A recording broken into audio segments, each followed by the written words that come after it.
வணக்கம். தினமலர்.com இரவு 8 மணி செய்திகள்.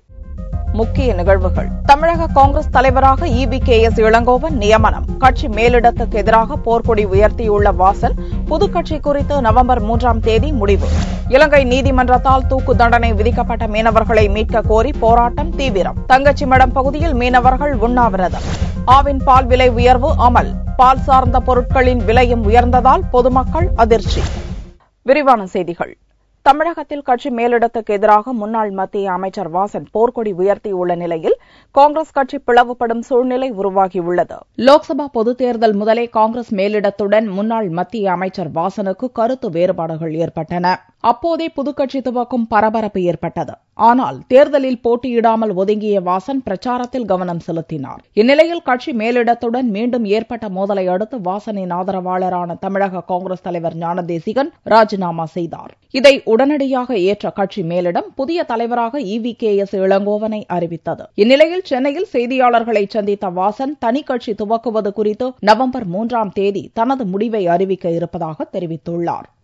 அகில இந்திய காங்கிரஸ் கமிட்டியை பொறுத்தவரையிலே தொடர்ந்து சில வருடங்களாகவே தமிழக காங்கிரஸ் கட்சியினுடைய தொண்டர்களுடைய மனநிலைக்கு மாறாகவே அவர்களுடைய செயல்பாடு அமைந்திருந்தது. கட்சி ரீதியாக இருந்தாலும் சரி அல்லது தமிழக மக்களுடைய எந்த முக்கிய பிரச்சனைகளாக இருந்தாலும் சரி பல்வேறு நேரங்களிலே இதனை அகில இந்திய தலைமைக்கு எடுத்துரைத்தும் கூட அதற்குண்டான பதில் இயக்கத்தை பலப்படுத்துவதாக இல்லை என்பதை நான் குறிப்பிட விரும்புகிறேன். எனவே வருகின்ற காலங்களிலே மக்கள் பிரச்சனைகளுக்கு தீர்வு காணும் வகையிலே வளமான தமிழகம், வலிமையான பாரதம் அமைக்க பாடுபடுவோம். நவம்பர் 3ஆம் தேதி பத்திரிகை நண்பர்களை சந்தித்து அடுத்த கட்ட நடவடிக்கை பற்றி நான் அறிவிக்க இருக்கிறேன். தமிழக காங்கிரஸில் கோஷ்டி மோதல் தொடர்ந்து பகிரங்கமாகவே நீடித்து வந்தாலும் சமீப காலமாக முன்னாள் அமைச்சர் சிதம்பரத்துக்கும் வாசனுக்கும் நேரடி மோதல் வெடித்துள்ளது. இதுவே காங்கிரஸ் பிளவுக்கு காரணமாக வழிகோலியுள்ளது. ஞானதேசிகன் ராஜினாமாவை தொடர்ந்து தமிழக காங்கிரஸ் தலைவராக EVKS இளங்கோவன் உடனடியாக நியமிக்கப்பட்டுள்ளார்.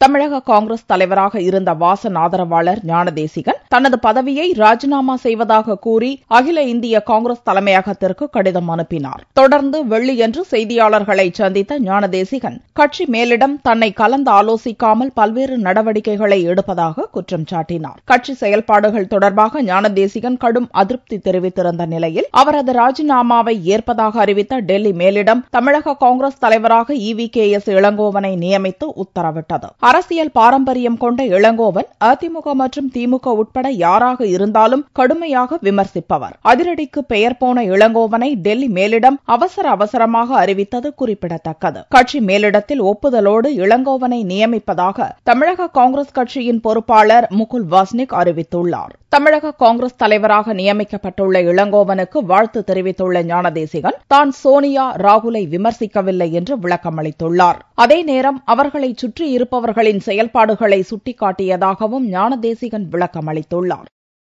தமிழக காங்கிரஸ் தலைவராக நியமிக்கப்பட்டுள்ள இளங்கோவன் மேலிட எதிர்பார்ப்புகளுக்கு ஏற்ப செயல்பட்டு மூத்த தலைவர்களை ஒருங்கிணைப்பேன் என்று உறுதியளித்துள்ளார். தமிழக காங்கிரஸ் தலைவராக நியமிக்கப்பட்டுள்ள EVKS இளங்கோவன் சனிக்கிழமையன்று தமிழக காங்கிரஸ் தலைமையகமான சத்தியமூர்த்தி பவனுக்கு வந்தார். அவரை கட்சி நிர்வாகிகள் வரவேற்றனர். அப்போது செய்தியாளர்களை சந்தித்த இளங்கோவன் மேலிட எதிர்பார்ப்புகளுக்கு ஏற்ப செயல்பட்டு மூத்த தலைவர்களை ஒருங்கிணைப்பேன் என்று உறுதியளித்துள்ளார். என்னை பொறுத்தவரையில் மிகப்பெரிய பொறுப்பு என் மீது சுமத்தப்பட்டிருக்கின்றது. கண்டிப்பாக எனக்கு இந்த பொறுப்பு கொடுத்த சோனியா காந்திக்கும் ராகுல் காந்திக்கும் நன்றி தெரிவிப்பதோடு அவர்கள் எதிர்பார்க்கின்ற வகையில் என்னுடைய செயல்பாடுகள் இருக்கும் என்பதை உறுதியாக சொல்கிறேன். முறைப்படி ஞாயிறன்று தமிழக காங்கிரஸ் கட்சி தலைவராக இளங்கோவன் பதவியேற்கிறார். ஏற்கனவே தமிழக காங்கிரஸ் தலைவராக பணியாற்றிய இளங்கோவன் மத்திய இணையமைச்சராகவும் பணியாற்றியுள்ளார். காங்கிரஸ் கட்சியின் தலைமை பொறுப்பை சோனியாவிடமிருந்து ராகுல் ஏற்றுக்கொள்ள வேண்டும் என்று அக்கட்சியின் மூத்த தலைவர் திக்விஜய் சிங் கூறியுள்ளார். காங்கிரஸ் கட்சியின் மூத்த தலைவர் திக்விஜய் சிங் கட்சியின் தலைமை பொறுப்பு சோனியாவிடமிருந்து ராகுலிடம் ஒப்படைக்க வேண்டும் என்று கருத்து தெரிவித்துள்ளார். தலைமையில் மாற்றம் செய்வது கட்சிக்கு புத்துணர்வை ஏற்படுத்தும் என்றும் தலைமை பொறுப்பை இளையவர்களிடம் ஒப்படைப்பது புது ரத்தம் பாய்ச்ச உதவும் என்றும் கருத்து கூறியுள்ளார். சமீப காலமாக காங்கிரஸ் தலைமை பொறுப்பு குறித்து அக்கட்சி தலைவர்கள் கூறி வரும் கருத்துக்கள் கட்சிக்குள் சர்ச்சையை உருவாக்கியுள்ளன. சமீபத்தில் முன்னாள் அமைச்சர் சிதம்பரம் கட்சியின் தலைமை பொறுப்புக்கு நேரு குடும்பத்தினர் அல்லாத ஒருவர் வர வாய்ப்புள்ளதாக தெரிவித்த கருத்தும் சர்ச்சையை ஏற்படுத்தியது. தற்போது திக்விஜய் சிங்குக்கும் கட்சிக்குள் எதிர்ப்பு எழுந்துள்ளது. காங்கிரஸ் மூத்த தலைவர்கள் இது திக்விஜய் சிங்கின் தனிப்பட்ட கருத்து என்று கூறி ஒதுங்கிக் கொண்டுள்ளனர். இலங்கையில் தூக்கு தண்டனை விதிக்கப்பட்டுள்ள மீனவர்களை மீட்டு வரக்கோரி தங்கச்சி மடத்தில் அவர்களின் குடும்பத்தாருடன் பல்வேறு அமைப்பினர் உண்ணாவிரத போராட்டம் துவக்கியுள்ளனர். போதைப்பொருள் கடத்தியதாக தமிழகத்தைச் சேர்ந்த ராமேஸ்வரம் தங்கச்சிமடம் மீனவர்கள் 5 பேருக்கு இலங்கை நீதிமன்றம் வியாழனன்று தூக்கு தண்டனை விதித்து உத்தரவிட்டது. இதற்கு மீனவ அமைப்புகளும் அரசியல் கட்சியினரும் கடும் எதிர்ப்பு தெரிவித்துள்ளனர். மீனவர்களை மீட்க கோரி தங்கச்சிமடத்தில் மீனவர்களின் குடும்பத்தினர் பங்கேற்ற அடையாள உண்ணாவிரத போராட்டம் நடந்தது. இப்போராட்டத்தில் திமுகவின் சுப தங்கவேலன், காங்கிரஸ் கட்சியின் ரமேஷ் உன்னி, அதிமுகவின் அர்ஜுனன், மார்க்சிஸ்ட் கம்யூனிஸ்ட் கட்சியின் அண்ணாதுரை மற்றும் ஜமாத் அமைப்பைச் சேர்ந்த இஸ்லாமியர்கள், பாதிரியார்கள் உட்பட பலர் கலந்து கொண்டனர். இது முழுக்க முழுக்க பொய் வழக்கு என்று பாதிக்கப்பட்ட மீனவர் குடும்பத்தினர் தெரிவித்தனர். நியூஸ் கேட்டதுல இருந்து எங்களுக்கு இது ஒரு துக்க நாளா தான் இருக்கு. ஏன்னா என்னைக்கு அவங்கள விடுதலைன்னு எங்களுக்கு என்னைக்கு இந்த காதுல கேட்கிறோமோ அன்னைக்கு தான் இந்த மக்களுக்கு தமிழக மீனவர்களுக்கே அன்னைக்கு தான் விடுதலையான நாள், சந்தோஷமான புது நாள், புதுமையான நாள். ஏன்னா இந்த பிள்ளைகளெல்லாம் பார்க்கலையா, இதுவரைக்கும் இந்த நியூஸ் போய் சேரலை அந்த மோடி ஐயாவுக்கு. இந்த பச்சை முதலைய பாருங்க, இந்த பச்சை முதல்ல ஏங்குதியா, தப்பு செஞ்சாலும் பரவாயில்லையே, போய் வழக்கு போய் ஓட சொல்ல தெரியாது. எங்க 5 மீனவர்களையும் சீக்கிரம் எங்களோட கூட்டி சேருங்கய்யா. மத்திய அரசாங்கம் பிரதமர் மோடி அவங்க தான் பேசணும். இந்த இலங்கை அரசாங்கத்தோட எங்களுக்கு பேசி உடனடியாக எங்களுக்கு விடுதலை செய்யணும்னு நாங்க கேட்டுக்கிறோம். தீர்ப்பு வெளியான மறுநாளிலிருந்து ராமேஸ்வரம் மீனவர்கள் காலவரையற்ற வேலை நிறுத்தத்தை துவக்கியுள்ளனர். ஞாயிற்றுக்கிழமை முதல் நாகை, திருவாரூர், புதுக்கோட்டை உட்பட 6 மாவட்ட மீனவர்கள் வேலை நிறுத்தத்தில் ஈடுபட உள்ளனர்.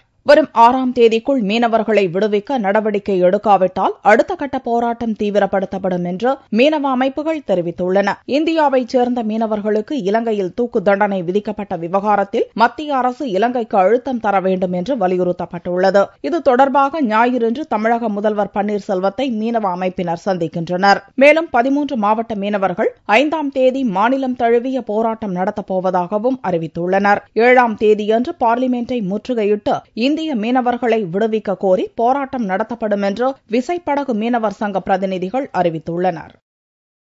ஆவின் பால் மற்றும் அது சார்ந்த பொருட்களின் விலை உயர்வு சனிக்கிழமை முதல் அமலுக்கு வந்துள்ளது.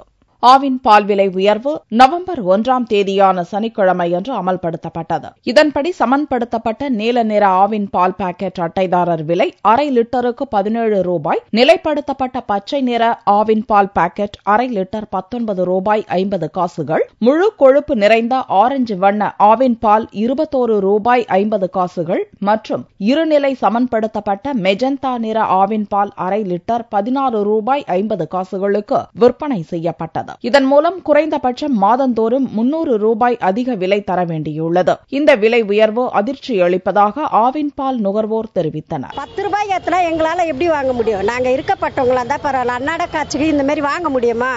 1 ரூபாய் 2 ரூபாய் ஒரு 50 காசு ஏத்தனா கூட பரவாயில்ல. 10 ரூபாய் ஏத்தனா எப்படி வாங்கி நாங்க பால் காசி குழந்தைங்களுக்கு ஊட்ட முடியும்? டெய்லி காப்பி போட முடியும்? இல்ல நாங்க குடிக்கிறது 3 வேளை 4 வேளை குடிக்கிறோன்னா எப்படி வாங்க முடியும்? எங்களால் இந்த மாரி எல்லாம் பண்ணக்கூடாது. காலையில் இவ்வளோ அதிர்ச்சியாக இருக்குது. பால் விலையே இந்த மாரி ஏற்றினா எங்களால் மற்றதெல்லாம் எப்படி வாங்கி நாங்கள் சமைச்சு சாப்பிட்டு கொள்வது? எதுவே முடியாத. இப்போ இருக்கிற வருமானம் இதுக்கு ஒன்றே முடியாது. திடீர்னு பால் விலை உயர்த்ததுனால நேற்று வாங்கினவங்க இன்னைக்கு வாங்கும்போது மாதத்துக்கு 300 ரூபாய் அதிகமாகுது. ஜனங்களுக்கு ரொம்ப கஷ்டம். வைத்தியநாதெல்லாம் கொள்ளை அடிச்சுட்டு போகிறாங்க. அதெல்லாம் கவர்மெண்ட் அதை பிடிச்சி இது பண்ண முடியல. கவர்மெண்ட்டுக்கு அதை இது பண்ணவே பால் விலை உயர்த்த வேண்டிய அவசியமே கிடையாது. இதில் பொதுமக்கள் தான் ரொம்ப கஷ்டப்படுறோம், வேதனைப்படுறோம். ஏற்றப்பட்ட விலையை உடனே திரும்ப வாபஸ் வரணும். அட்டைதாரர்களுக்கான விலையை விட மளிகை கடைகளில் வாங்கும் போது கூடுதல் விலை தர வேண்டியுள்ளது. இதன்படி சென்னையில் நீல நிற ஆவின் பால் அரை லிட்டர் 21 ரூபாய்க்கு விற்பனை செய்யப்படுவதாக நுகர்வோர் அதிருப்தி தெரிவித்துள்ளனர். ஆவின் பால் விலை மட்டுமின்றி பால் சார்ந்த பொருட்களும் அதிரடியாக உயர்த்தப்பட்டது பொதுமக்களை அவதிப்பட வைத்துள்ளது. பால் விலை உயர்வுக்கு தமிழக அரசு தெரிவித்திருக்கும் வாதம் பாமரத்தனமானது என்று இந்திய கம்யூனிஸ்ட் மாநில செயலாளர் தா. பாண்டியன் குற்றம் சாட்டியுள்ளார். மின் கட்டணம், பால் விலை உயர்வு, தமிழக மீனவர்களுக்கு தூக்கு ஆகிய பிரச்சினைகளை முன்னிறுத்தி இந்திய கம்யூனிஸ்ட் சார்பில் சென்னை கலெக்டர் அலுவலகம் அருகில் சனிக்கிழமையன்று ஆர்ப்பாட்டம் நடந்தது. போராட்டத்திற்கு தலைமை தாங்கிய பொதுச் செயலாளர் தா. பாண்டியன் தமிழக அரசு பால் விலை உயர்வுக்கு பாமரத்தனமான வாதத்தை முன்வைத்துள்ளதாக குற்றம் சாட்டினார். ஒரே தடவையிலே 10 ரூபாய் விலையை உயர்த்தி அதை நியாயப்படுத்துவதற்காக கொள்முதல் விலையில் மாடுகளை பராமரித்து பால் கறக்கும் விவசாயிகளுக்கு 5 ரூபாய் கொடுக்கிறோம். எடுக்கிற பாலை சுத்திகரிப்பதற்காக ஆகும் செலவை ஈடுகட்ட 5 ரூபாய் விதித்திருக்கிறோம் என்று ஒப்புக்கொள்ள முடியாத, ஏற்க முடியாத, பொருளாதாரத்தோடு சம்பந்தமே இல்லாத பாமரத்தனமான வாதத்தை தமிழக அமைச்சர்கள் முன்வைத்திருக்கிறார்கள். டாஸ்மாக் மதுபான விலை உயர்வால் ஆண்டுக்கு 2000 கோடி ரூபாய் அரசுக்கு வருவாய் கிடைக்கும் என்றும் மதுபான விலை உயர்வை தான் வரவேற்பதாகவும் தா. பாண்டியன் தெரிவித்துள்ளார். பாரதிய ஜனதாவின் தேசிய உறுப்பினர் சேர்க்கையை துவக்கி வைத்த பிரதமர் மோடி தனது உறுப்பினர் அட்டையை புதுப்பித்துக் கொண்டார். பாரதிய ஜனதாவின் தேசிய உறுப்பினர் சேர்க்கை 6 ஆண்டுகளுக்கு ஒருமுறை நடப்பது வழக்கம். தற்போது தேசிய உறுப்பினர் சேர்க்கை நாடு முழுவதும் சனிக்கிழமையன்று துவங்கியது. டெல்லியில் உள்ள பாரதிய ஜனதா தலைமை அலுவலகத்தில் சனிக்கிழமையன்று நடந்த நிகழ்ச்சியில் இதை பிரதமர் நரேந்திர மோடி துவக்கி வைத்தார். அப்போது தன்னை கட்சியின் முதல் தேசிய உறுப்பினராக தனது உறுப்பினர் அட்டையை புதுப்பித்து மோடி இணைத்துக் கொண்டார். வரும் மார்ச் 31ஆம் தேதி வரை நடக்கும் இந்த பணியில் உறுப்பினர் எண்ணிக்கையை 4 மடங்காக உயர்த்த திட்டமிடப்பட்டுள்ளது. இதற்காக ஆன்லைன் மூலம் உறுப்பினர் சேர்க்கையும் மேற்கொள்ளப்பட்டுள்ளது. திருச்சியில் ஆற்றில் மூழ்கி உயிரிழந்த மாணவிகளின் உடல்களை தீயணைப்புத் துறையினர் தேடி வருகின்றனர். திருச்சி மண்ணச்சநல்லூர் பகுதியைச் சேர்ந்த ராஜாவின் மகள்கள் காயத்ரி, பூஜா. இவர்கள் இருவரும் அப்பகுதியில் உள்ள அரசு உயர்நிலைப் பள்ளியில் பயின்று வந்தனர். சனிக்கிழமையன்று பள்ளி விடுமுறை என்பதால் மாணவிகள் இருவரும் புள்ளம்பாடி வாய்க்காலுக்கு குளிக்கச் சென்றனர். வாய்க்காலில் அதிக அளவு தண்ணீர் வந்த நிலையில் காயத்ரி திடீரென்று தண்ணீரில் இழுத்துச் செல்லப்பட்டார். இதை பார்த்த பூஜா சகோதரியை மீட்க தண்ணீரில் குதித்தபோது இருவரும் தண்ணீரில் இழுத்துச் செல்லப்பட்டனர். இச்சம்பவத்தில் மாணவிகள் இருவரும் தண்ணீரில் மூழ்கி உயிரிழந்தனர். தகவல் அறிந்து சம்பவ இடத்திற்கு வந்த தீயணைப்புத் துறையினர் மாணவிகளின் உடல்களை தேடி வருகின்றனர். இன்னொரு பிள்ளைலாம் இப்படி ஆத்துல வந்தது இல்ல, தனியா குளிக்க. பக்கத்து வீட்டு பிள்ளைங்க குடி வந்திருக்காங்க. அவங்களோட வந்தாங்க சொல்லி சொன்னாங்க எங்க வீட்டுக்காரு. அவங்களோட வரும்போது 4 பேரோட வரும்போது அவங்க 2 பேர் தப்பிச்சுட்டாங்க, 2 பேர் மட்டும் போயிட்டாங்களா தண்ணிக்குள்ள. குளிக்க ஒரு பிள்ளைய காப்பாத்த போச்சுன்னு நினைக்கிறேன். அது காப்பாத்து போகும்போது இது 2மே சேர்ந்து போயிருச்சு தண்ணிக்குள்ளார. இன்னொரு பிள்ளைய கிடைக்கவே இல்லை எனக்கு. புள்ளம்பாடி வாய்க்கால் அழகிய மணவாளம் பிரிவு அப்படின்ற வாய்க்கால்ல 2 பிள்ளைங்கள் குளிக்கும் போது தவறி விழுந்துட்டாங்க. அவங்களை மீட்டு தருமாறு தகவல் தெரிவிச்சாங்க. அதன் அடிப்படையில் திருச்சியிலிருந்து ஒரு ஃபயர் யூனிட்டும் ஸ்ரீரங்கத்திலிருந்து ஒரு ஃபயர் யூனிட்டும் சேர்ந்து மொத்தம் ஒரு 15 பேர் இந்த மீட்பு பணியில ஆற்றில் தேடிக்கிட்டு இருக்காங்க. ஒரே குடும்பத்தைச் சேர்ந்த 2 பெண்கள் தண்ணீரில் அடித்துச் செல்லப்பட்ட சம்பவம் மண்ணச்சநல்லூர் பகுதியில் சோகத்தை ஏற்படுத்தியுள்ளது. மழையால் சேதமடைந்த கொடைக்கானல் மலைப்பாதை 1 லட்சம் மணல் மூட்டைகளால் சரி செய்யப்பட்டு தற்காலிக போக்குவரத்து துவக்கப்பட்டுள்ளது. கொடைக்கானல் மலைப்பகுதியில் பெய்த கனமழையால் டம்டம் பாறை அருகில் 14 இடங்களில் மண் சரிவு ஏற்பட்டது. 6 பாலங்கள் தண்ணீரில் அடித்துச் செல்லப்பட்டன. இதனால் கொடைக்கானல் செல்லும் பிரதான சாலையில் போக்குவரத்து துண்டிக்கப்பட்டது. இதையடுத்து சாலையை சீரமைக்கும் பணியில் நெடுஞ்சாலைத்துறையினர் துரிதமாக ஈடுபட்டனர். பொக்லைன் இயந்திரம் மூலம் சாலைகளில் கிடந்த பாறைகள் மற்றும் மணல் குவியல் அகற்றப்பட்டன. பின்னர் மழை வெள்ளத்தில் அடித்துச் செல்லப்பட்ட பாலங்கள் 1 லட்சம் மணல் மூட்டைகள் கொண்டு சரி செய்யப்பட்டன. இதைத் தொடர்ந்து தற்போது இப்பாதை வழியாக கனரக வாகனங்கள் தவிர்த்து கார், பைக் போன்ற வாகனங்கள் செல்ல தற்காலிகமாக அனுமதிக்கப்பட்டுள்ளது. 6 இடங்களில் தற்கால பணியாளர்களை கொண்டு 1 லட்சம் மணல் பேக்குகளை அடுக்கி வீடுகளை சரிவு செய்து வருகிறார்கள். கனரக வாகனங்கள் செல்ல முடியாத அளவிற்கு இருக்கிறது. இருசக்கர வாகனமும் லகுவான வாகனங்களும் தற்சமயம் சென்று வருகின்றன. காலை 6 மணி முதல் மாலை 6 மணி வரையே அனுமதிக்கப்படுகிறார்கள். இதனிடையே பழுதடைந்த பாலங்களை சீரமைக்க முழுமையாக 6 மாதங்கள் ஆகும் என்றும் நெடுஞ்சாலைத்துறை அதிகாரிகள் தெரிவித்தனர். தங்கத்தின் விலை சனிக்கிழமையன்று சவரனுக்கு 56 ரூபாய் அதிகரித்திருந்தது. 1 சவரன் தங்கம் 19,760 ரூபாய்க்கு விற்பனையானது. 1 கிராம் ஆபரண தங்கம் 2,470 ரூபாயாக இருந்தது. வெள்ளி கிராமுக்கு 40 காசுகள் உயர்ந்து 1 கிராம் 38 ரூபாய் 60 காசுகளுக்கு விற்பனையானது. பார் வெள்ளியின் விலை 36,040 ரூபாயாக இருந்தது. தஞ்சை பெரிய கோவிலில் ராஜராஜ சோழனின் 1029வது ஆண்டு சதய விழா வெகு விமர்சையாக கொண்டாடப்பட்டது. ராஜராஜ சோழ மன்னரால் கட்டப்பட்ட தஞ்சை பெரிய கோவில் உலக பாரம்பரிய சின்னமாக உள்ளது. ஆண்டுதோறும் ஐப்பசி மாதம் சதய நாளன்று ராஜராஜ சோழனின் பிறந்த நாளாக கொண்டாடப்படுகிறது. இந்த ஆண்டு 1029வது சதய விழா சனிக்கிழமையன்று கொண்டாடப்பட்டது. மங்கள இசையுடன் துவங்கிய இவ்விழாவில் தேவார இன்னிசை பாடல்கள், திருப்பதிக விண்ணப்பம், பரதநாட்டியம் போன்ற பல்வேறு நிகழ்ச்சிகள் நடந்தன.